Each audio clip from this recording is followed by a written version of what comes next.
Sa Pilipinas, nagmula yung Center of Biodiversity na sa Verde Island.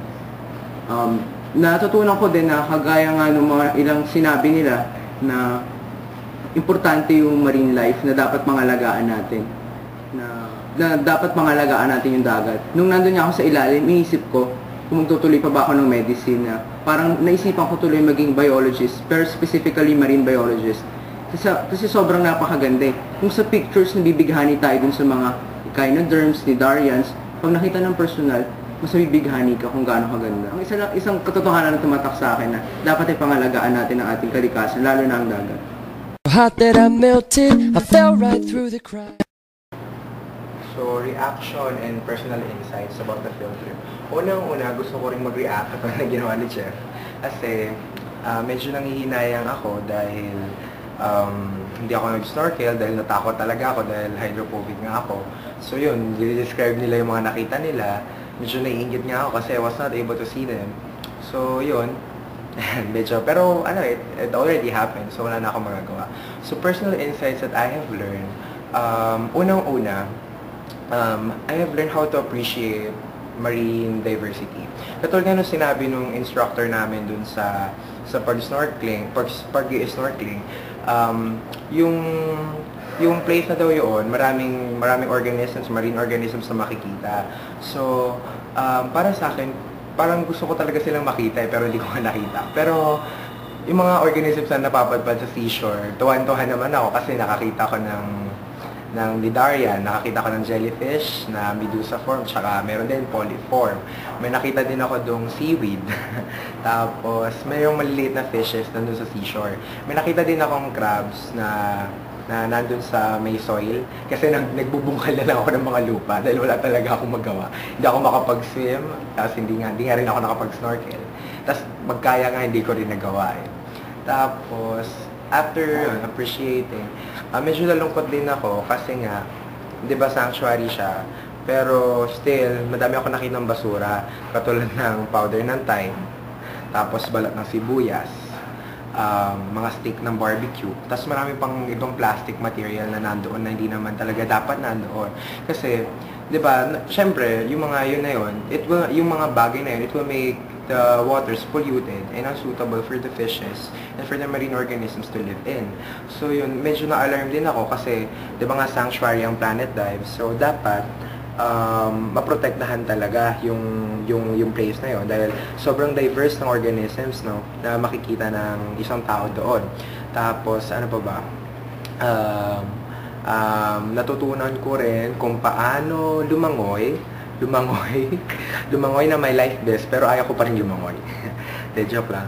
So, last one, ang pinaka talagang nagtumatak sa akin, yung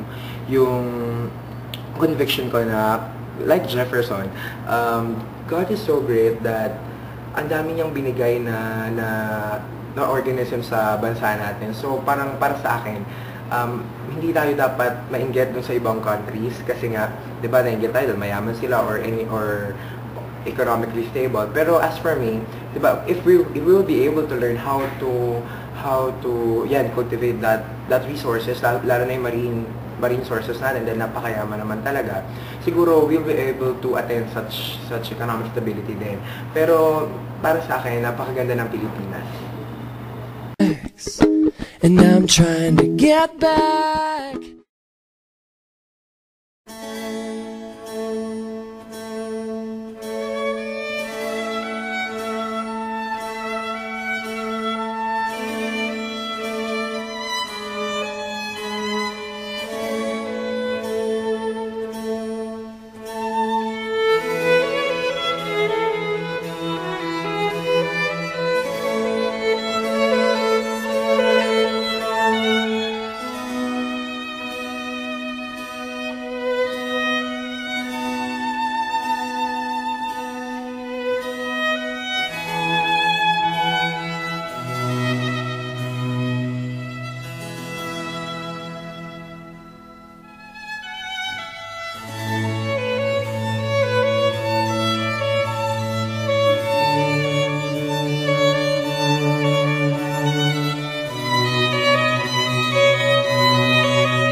Marian!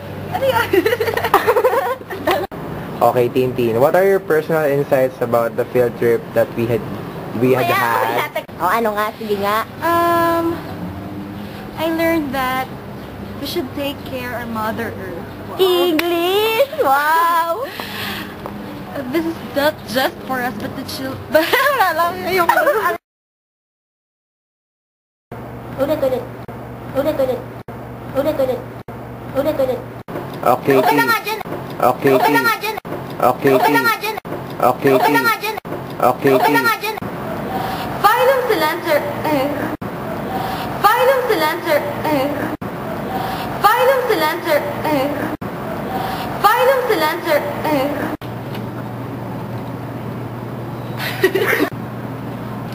One of the species we found in planet time under...